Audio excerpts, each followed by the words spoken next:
Albert Einstein once defined insanity as doing the same thing over and over again and expecting different results. Some people claim this was not accurately attributed to Albert Einstein, but that's besides the point. If that's true, then antisemitism, in all its historical, cultural, and political permutations, is perhaps the most enduring, global form of madness in human history. It is the ultimate act of societal self-sabotage, a destructive fixation that has outlived empires, movements, and even reason itself. Despite leading to ruin time and again, anti-Semitism remains the one bigotry that elites rationalize, activists justify, NGOs encourage, and media companies subtly, or not so subtly, amplify. It should be studied as a mental illness, because it sure isn't rational behavior. Take, for example, the man who walked up to a Jewish museum in Washington, D.C. last week, shot and killed two innocent people, and then screamed, "Free, free Palestine." In doing so, he chose a lifetime in prison for a fictional nation to which he has zero meaningful connection. Not Sudan, not Congo, not Yemen, not the Uyghurs, just Palestine. That is not solidarity. That is cultic obsession. That is insanity. Or consider Saudi Arabia, a country finally opening up to cinema and Ed Sheeran, but still unwilling to recognize the region's most dynamic and vital country, Israel, because it's fixated on the imagined statehood of a people whose national identity didn't exist until the 1960s. Think about that. A country that defines itself by oil wealth and religious guardianship has contorted its foreign policy for 77 years, around denying legitimacy to one small Jewish state. They didn't do that for Kurdistan, not for Tibet, only for Israel. Insanity. Germany offers yet another tragicomic example. In the 1930s, devastated from World War I, the Germans needed national rejuvenation, economic reform, education, perhaps a dash of humility. Instead, they rounded up and exterminated 6 million Jews and millions of others. The result? Another catastrophic war, their cities leveled, their national psyche shattered. Today, postmodern Germany has gone from genocidal nationalism to aggressive pacifism, but not peace. Rather than finally achieving a sane middle, they've bent over backward to support anti-Israel narratives, import millions of immigrants who openly hate Jews, and transform Munich, yes, Munich, into something that, as one local told me, feels like Baghdad. Same road, same mistake, different decade. If this pattern wasn't so violent and tragic, it would almost be comical in its absurdity. Across the globe, there are humanitarian catastrophes so grotesque they defy imagination. Since April 2023 alone, over 150,000 have been killed in Sudan, 11 million displaced, 26 million face acute starvation, women raped in front of their families, whole villages wiped off the map. Yet no hashtags, no protests. No angry students camping on lawns in Harvard Yard. No Sudan Solidarity Weeks. And certainly no celebrities declaring Sudan their personal cause. Why?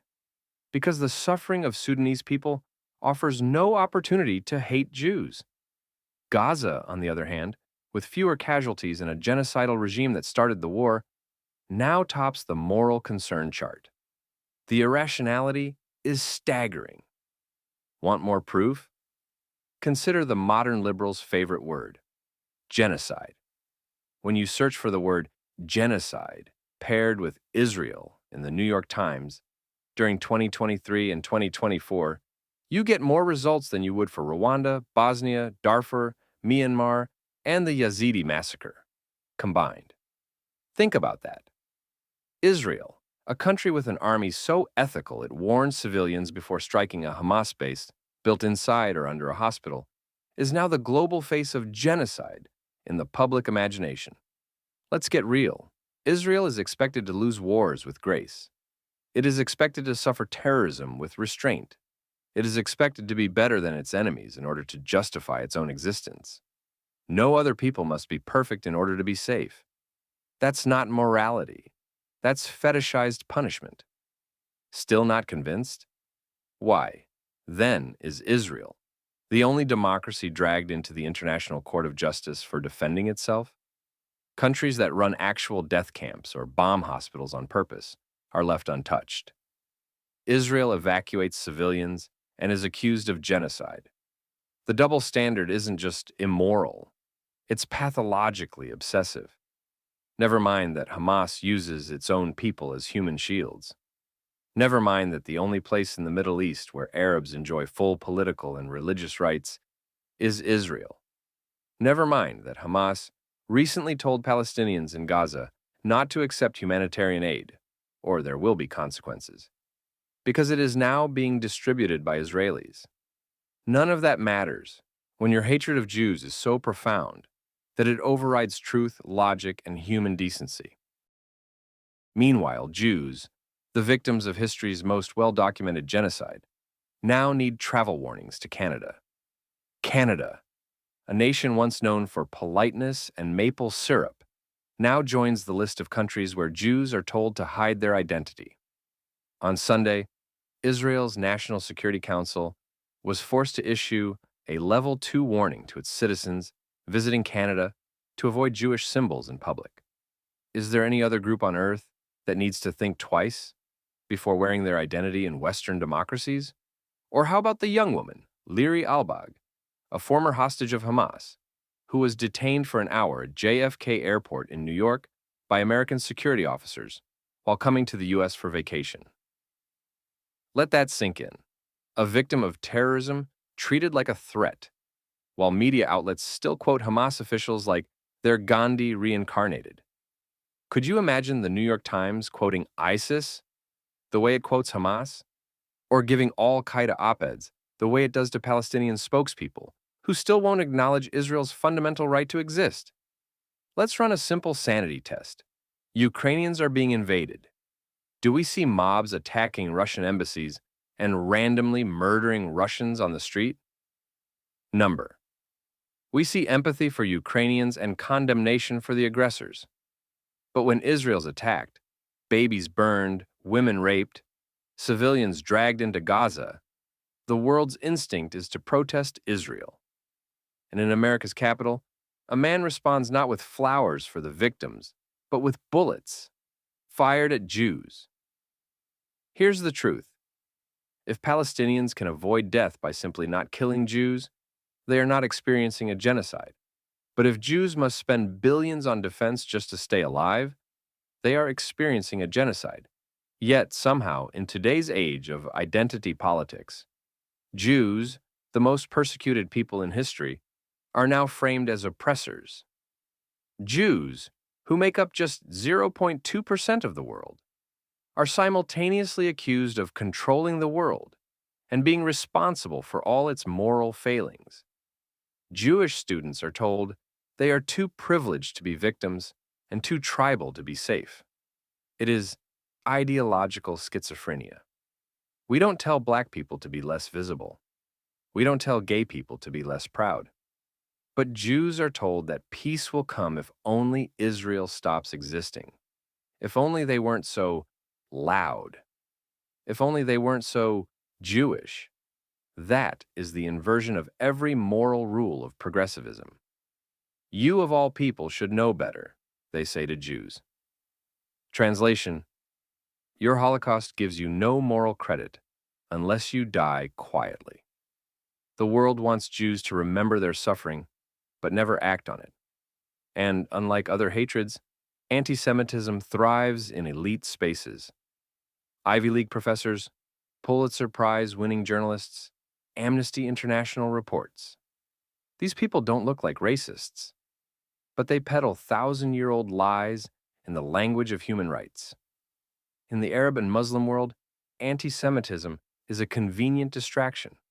Rather than face economic dysfunction, autocracy, or internal rot, blame the Jews. It's easier to demonize Israel than to democratize Damascus, easier to rage at Zionism than to reform Riyadh.